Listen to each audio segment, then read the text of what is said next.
these are times YouTubers almost died. Oh my god, Anthony, we could have died.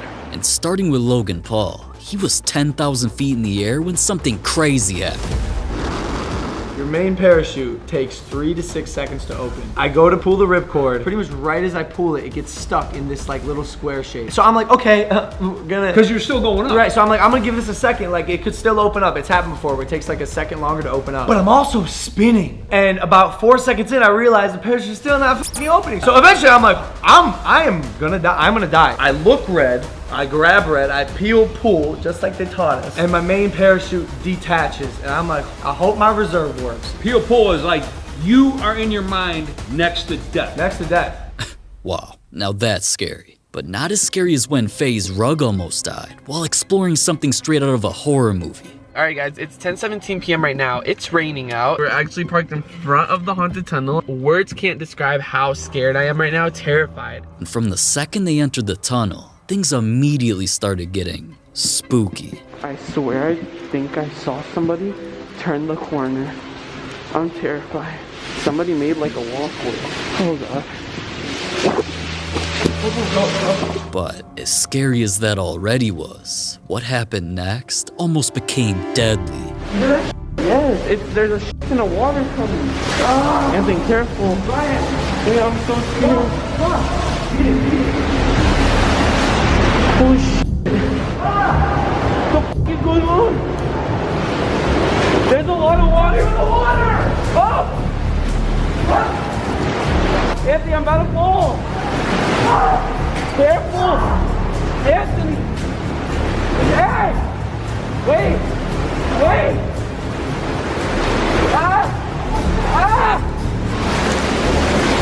Anthony! Oh my god! Oh my god! No way! Oh, Anthony, we could have died. Damn, and if they waited any longer, Rug really could have drowned, so I'm just happy the little guy made it out alive. But iShow Speed almost died when his own fans tried to kill him. At the time, Speed was in Norway during his world tour when he tried to hype up his fans. Let's do one Sui. Y'all ready for this? Oh, that was so fire!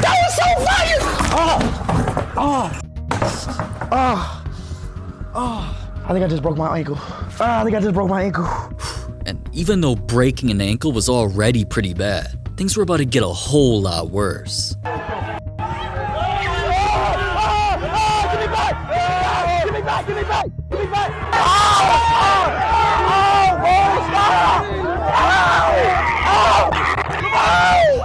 Get my hair!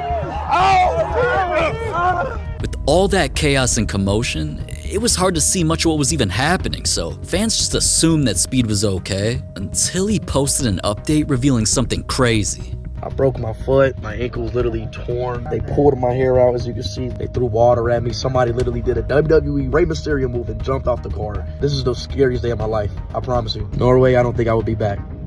Wow, man, honestly, his fans were way out of pocket for that. And to make things even crazier, the fan that ripped Speed's hair out literally put the hair up for sale on eBay for $1,700. But something even more expensive was when multiple YouTubers almost died in some of the scariest car accidents I've ever seen. Starting with Jake Paul. After he bought one of the fastest motorcycles in the world, a BMW 1000, he was always driving reckless and doing all sorts of tricks on it. Until one day, he was speeding down the street and completely lost control.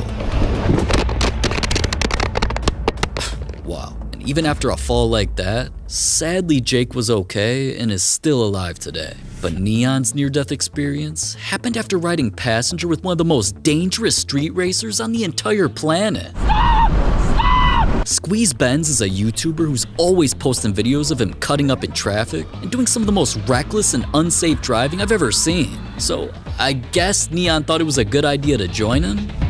Let's go, brother. You smell really good, man. Shake on it, bro. You have my word. You will only go 7 above the speed limit. Lock it in, bro, please. What the f***? What the hell? What the f*** are you? What the f*** are you doing? We're going 130! Stop! Stop! Please! Let it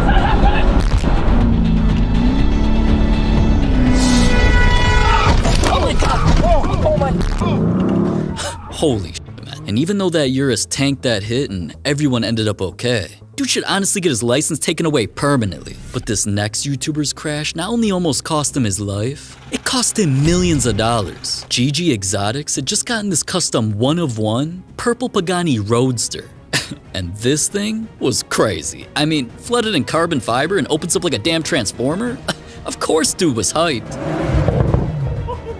But the minute he took this baby on the road, he got a little too excited and completely lost control.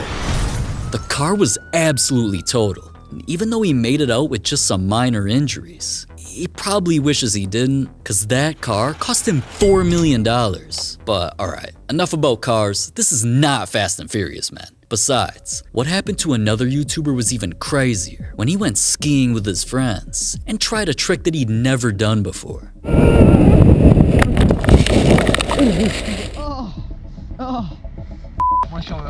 And even though everyone around him seemed to think he was okay, Vicstar was actually in so much pain that he eventually had to go to the hospital, where it was revealed that he had broken his collarbone and needed to undergo surgery immediately. They're gonna put the two ends of bone back together, wrap some metal around it. And then you're back with the boys. And then yeah, back to the boys. I don't know what to expect afterwards. I just hope it's not awful. Fortunately, he survived the surgery, but he still ended up having doctors put multiple screws in his neck, and the whole situation left him pretty banged up. But almost dying from a ski accident isn't as crazy as Phantom almost dying just from eating. So I ordered calamari with some lamb chops, you know what I'm saying, garlic, mashed potatoes, going crazy, you know what I'm saying, Phantom do what Phantom do. I bust that down, I went upstairs to my room and I took a shower. And I was good to go and ready to lay down and enjoy my night. Or at least I thought I was. The homies was like, yo bro, we out playing ball. So I'm like, I bet we out playing ball. So I'm playing basketball, I'm moving around, I'm getting my steps in, boom. And like 2-3 points past, my fingers start feeling like, my fingers felt like they wanted to explode. You know when you play basketball, when you dribble, you feel the ball touching your hand. My hands went numb. I start feeling my nose get like really hard. I'm like, yo, something is wrong. I feel really hot. So something tells me, bro, hold on. I grab my phone. Everybody's looking at me a little funny. And I look at my face. And this is what I fucking see. This is what I see. So now I'm like, yo, what the fuck is this? So I run to the water fountain, right? Throwing water in my face. I'm trying to take this off my face. And now it starts burning. So now I'm like this. This is burning, this is burning, and this is burning. We get to the car and we, you know what I'm saying? Boom! Straight to the hospital. When I go inside, they give me the steroids, Benadryl, some shit, and they calming it down. Man, even though his allergic reaction had him looking like the Thing, Phantom was lucky enough to recover, even though someone else right by him died. Chat, this is the craziest part. Like, why the f the person that was next to me passed away? That shit had me panicking. I was sitting down with the IV, because they put an IV on me. But there was somebody right next to me. Like in the next, you know what I'm saying? That they was running in there, and all you heard was, clear, doom. RIP to, I don't even know who dude was. 30, they told me he was like 30, gang. I was like, what the f? Like, people come and go, bro. So, damn, RIP to him, for real. Damn, man. Rest in peace. But another YouTuber's near-death experience not only ruined a friendship, it caused a multi-million-dollar lawsuit. Cause while he and David Dobrik's whole squad were just messing around with some construction equipment, David wanted to make some viral content by trying a crazy stunt.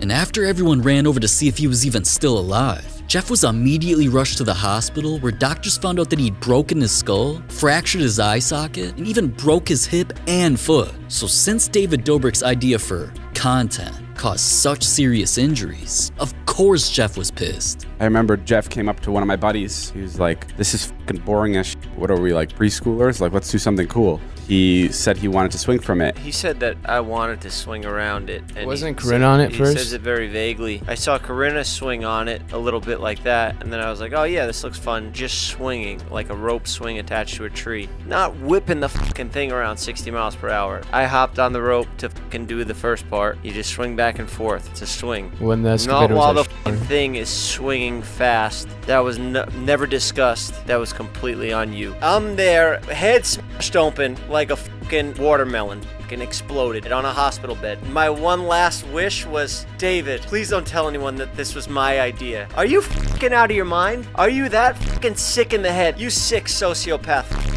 Damn.